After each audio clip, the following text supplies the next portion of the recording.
Dhananjay Hettiarachchi on the powers of association.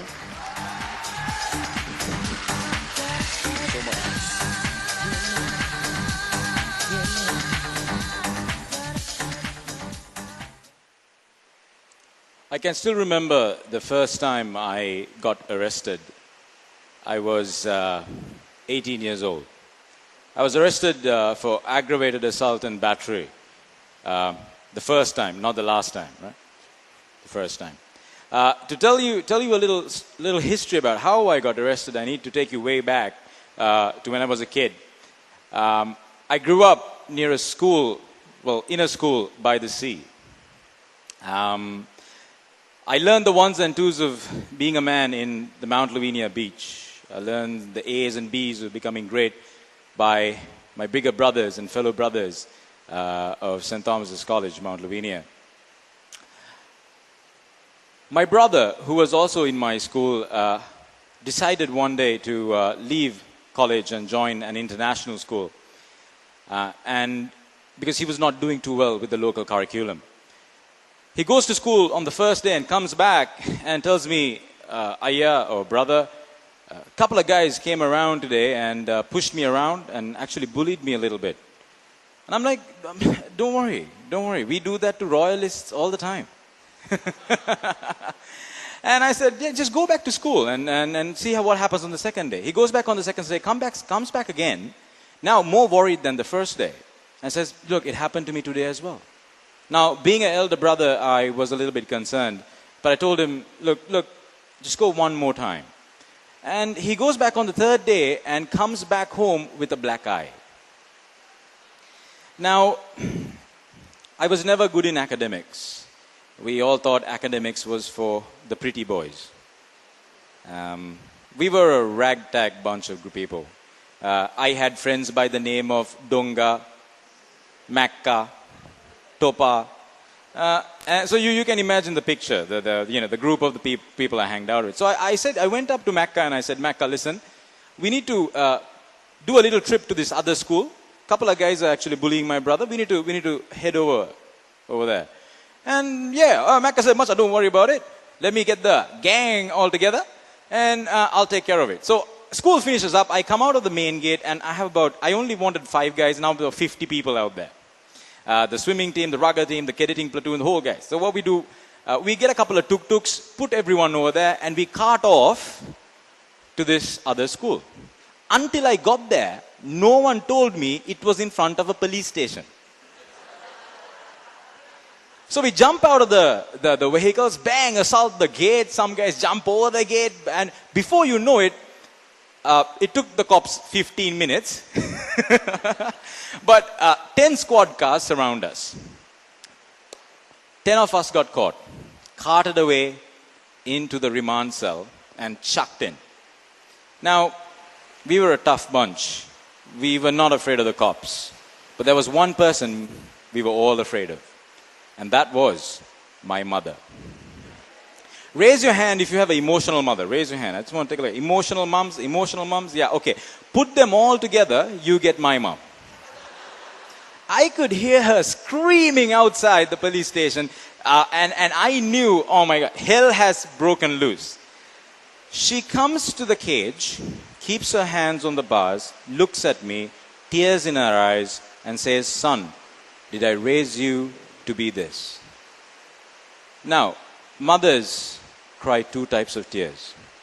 First are tears of sadness, and 2 are tears of shame. Now, when a son sees a mother cry tears of shame, that's a life-changing moment for those of you who have experienced it. I looked at my life and I realized I'm not going anywhere. I mean, it didn't help. The very following day, I got my A-level, advanced level results. I didn't get 3 A's. I didn't get 3 B's. I didn't get 3 C's.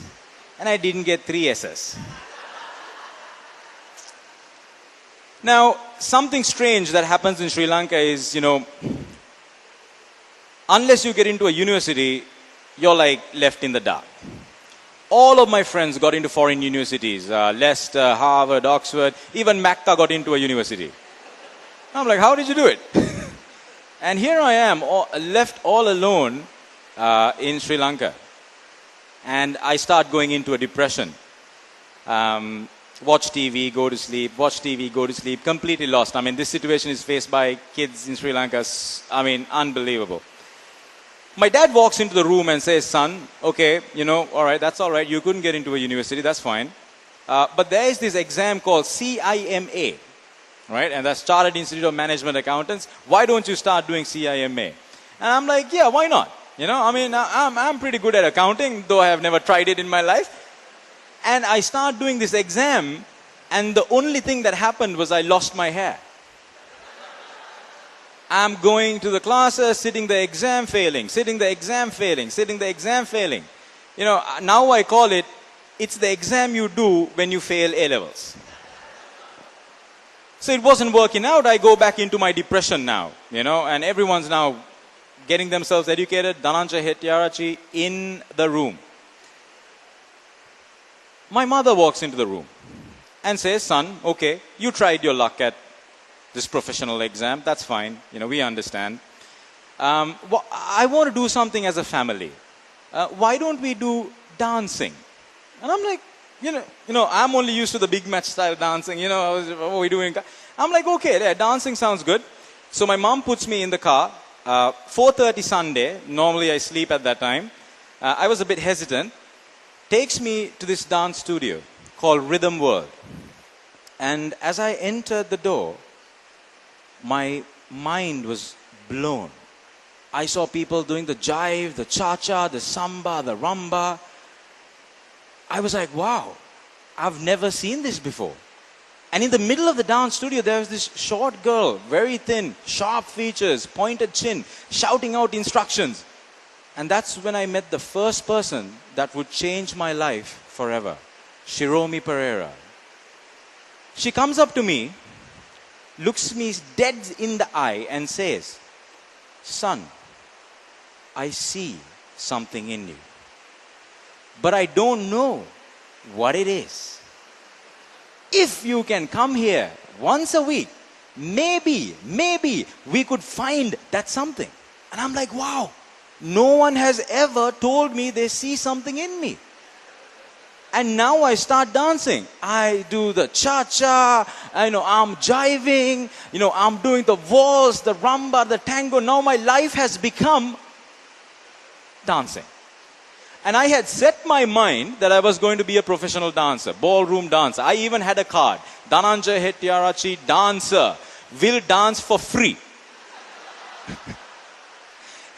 And I do this for about 8 months, and now I'm convinced my life is to be a dancer. One day my dad walks into the room again and said, son, we are very proud of you. You managed to stick on to something. I hear that you want to be a dancer. Not exactly the plan I had in mind for you, but that's fine. That's fine. Would you also like to start working? And I'm like, yeah, that's great. That's great. I'm thinking my dad is going to pull some connections, get me under a CEO or a MD as a personal assistant. I didn't mind. Yeah. Carrying around files, no problem. No problem. Now I'm imagining my boss. 6 feet tall, dark long hair, 6-inch skirt, high heels. And now, man, I'm looking forward to meeting my boss. I wake up on Monday, my dad puts me in the car and takes me to number 9 Sumner Place. If you guys haven't been to number 9 Sumner Place, you need to go to number 9 Sumner Place. We pull up at this abandoned house. There is moss growing on the walls, cobwebs outside. My dad asks me to get out. I thought he was dropping a parcel off. Little did I know he was dropping me off. I get down from the car. I go into this hall, very dark. Have you seen those, in the old detective movies, you see the lamp coming down from the ceiling and it becomes a triangle? Have you seen those lamps? Yeah? A couple of those. I take a winding road, take a turn to my right. I see an open toilet, an open kitchen, and a thick wood oak door. I open the door and I see an office room. I was relieved. Inside the office room, I see a bed. Then I see a huge table. And behind the table there is a huge man wearing a banyan, big holes, and the schoolboy shorts we used to wear. You know, the blue color ones, can you remember, guys? Yeah? The bigger version of it. And he smiles, and I realize he doesn't have teeth. My dad is like, Anton, I want you to meet my fellow. This is the fellow I was talking to you about. I want you to make him a man. And I'm like, Dad, please don't leave me here. I shall do anything you want. And my dad leaves. And there I was looking at a strange man, looking at me, looking at him, with a bed in his office. He looks at me and then says, son, I see something in you, but I don't know what it is. If you can come here once a week, maybe we can find that something. And that was my introduction to Anton Samarasinger, the second person that changed my life forever. All I did for that year was cook for him, clean for him, and wash his car. Every day, 365 days a year. Didn't get paid a single cent. But at 5 o'clock every evening, he used to lie down on his bed and asks me to sit down. And he used to tell me these amazing stories. And we used to have this dialogue. And I used to ask him, sir, how do you be successful? How do you fall in love? How do you get a girlfriend? How do you become great? You know, how do you be powerful? How do you discover yourself? And we used to have this whole discussion, storytelling. And I still consider that to be my first education. At the end of the year, Anton comes up to me and says, son, I've taught you everything I need to teach you. Now it's time for you to go. And I'm like, but sir, I don't want to go. You don't have to pay me. I'll still cook and clean for you. and I ask him this one question. I ask him, sir, how do you become great? He looks at me and says, Dhananjay, it's very simple. Just dream about it, think about it, and live it every single day of your life. Little did I know then that that was the day I got permission to dream. I became a dreamer that day. Now back at home, I'm still pursuing my dream of becoming a dancer. And as usual, who walks into my room? My dad. He comes to me and says, son, we are very proud of you. Not only have you done dancing, now you have managed to stick on to a job for 1 year. Fantastic. There is this place called Toastmasters. Would you like to go there? And I'm like, I have never heard of this word before. Toastmasters, what is it? And it sounded like a place where you eat. So I was like, okay, fine. I love going there. Let's go. And wearing a rubber slippers, jeans, and a Bart Simpson t-shirt, I go to the Toastmasters meeting. And I could still remember that day. I was on the hallway, and I saw a plywood door. Little did I know then that once I walked through this door, my life would change in ways that I could have never imagined. Little did I know then that the people in that room would play a part in changing my destiny in ways I could never have imagined. I opened the door and I stepped inside, and my world was open to some amazing people. There was speakers on to my left, there were speakers to my right, beautiful people, people with character and stature. And in the middle of it all, there was a very short man, a very unassuming guy. But there was a strange glow that was coming out of him. A sort of an alchemist, a wizard of sorts. So I sit there, and this guy comes up to me and asks me, son, what's your name? And I said, sir, my name is Dhananjay. And he looks me dead in the eye and he says, son, I see something in you, but I don't know what it is.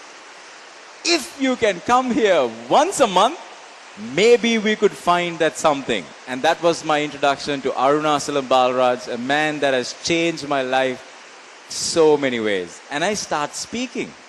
And I realized, wow, I just discovered a new talent other than dancing. I can still remember in the Toastmasters Club, people kept asking me, what are you doing? I used to pull out my card and say, I'm a dancer, brother. And I dance for free. And now I'm dancing and I'm speaking. Dancing and I'm speaking. And I can still remember in 2006, I took part in my first ever international contest. It was called South Asia's Best Speakers Contest. And I had this speech already. It was called Appeal to the Nation. And there was a fellow competitor who was speaking as well. And she's a very close friend of mine and a fantastic speaker, Maheshi Premasinghe. Amazing. And she was doing a speech on Woody Woodpecker. Appeal to the nation, Woody Woodpecker. I mean, come on. And I'm like, I'm going to win this. I get on stage, I do a thundering speech, and I'm like, wow, man, I've got this in the bag. I step down, go to the pool, do a swim, eat lunch, come back for the award ceremony. 4th place winner, some guy from India. 3rd place winner, someone from Pakistan. 2nd place winner, someone from India again. 1st runner-up, another Indian. And I'm thinking, look, Maheshi wasn't that bad. She should have at least got 2nd place. Before I could finish thinking, 1st place winner, Maheshi Premasinghe, Woody Woodpecker. You know how in movies, when you're about to faint, your whole world starts to black out? It really happens. You know, I suddenly realized, man, I've wasted my life. Made a fool of myself. Here I am again. No education, no job. Just went up on stage, made a fool of myself. I could remember I was making a beeline to the exit. And during my speech, there was a small place where I did a salute to the armed forces who was fighting the 30-year war in Sri Lanka. And as I walked to the exit, I saw a little girl following me. As the elevator doors closed up, I saw her doing something with her hands, and I noticed that she was doing that salute. I could still remember that day, and it made me think that, wow, you know, maybe there is a light at the end of the tunnel. I go back home and I go to sleep completely lost. I wake up in the morning to check my email, and back in the day, you didn't get a lot of emails.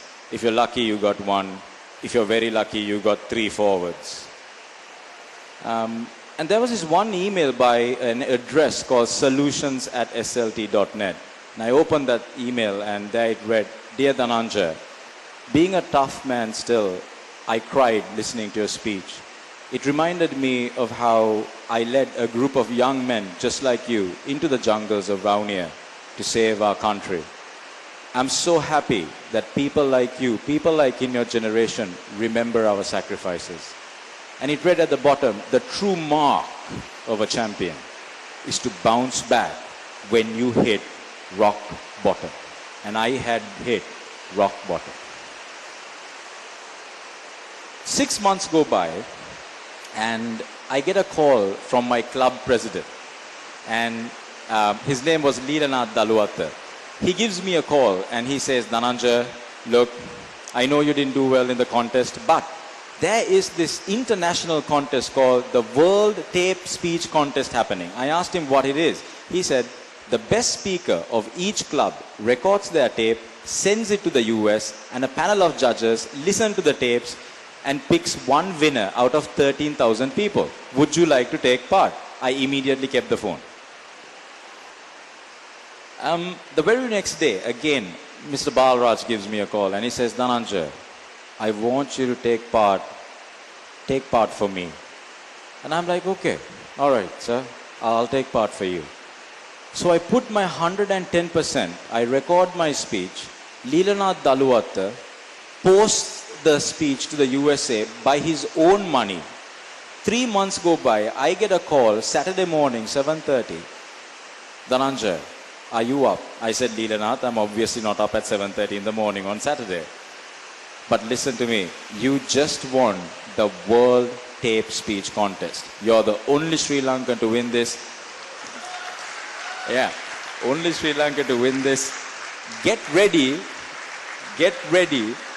to fly to the USA. Now, first time on a plane.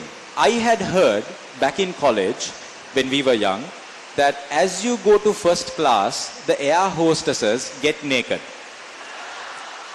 Now I'm looking. Man, not happening on this plane. The air hostess comes up to me and says, "Sir, can I give you some peanuts?" And so I ask, "Is it for free?" And she says, "Yes, it's for free." "Then give me 3.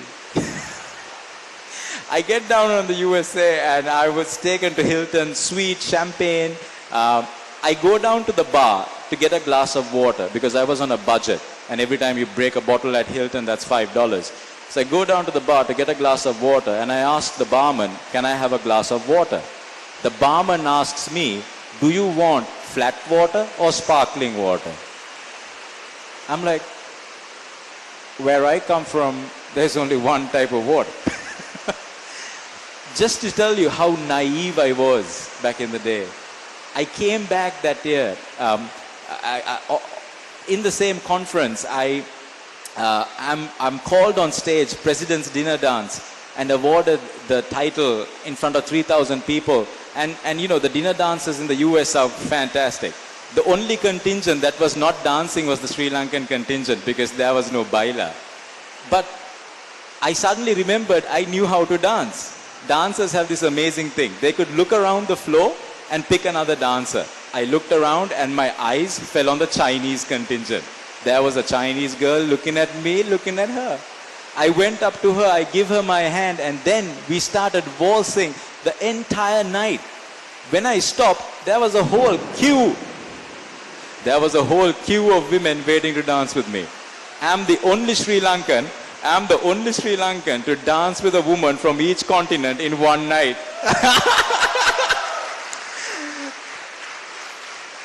You know, I come back a changed man.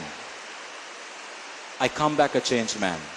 I had discovered my power, and through the people I associated, they were able to channel my power into something useful. Ladies and gentlemen, you all have power, but power is useless without an aim, without a proper purpose. Sometimes we can't discover that talent within us, but sometimes the people around us, they can help us find that talent, find that power. Because when I look at you, I see something in you, but I don't know what it is.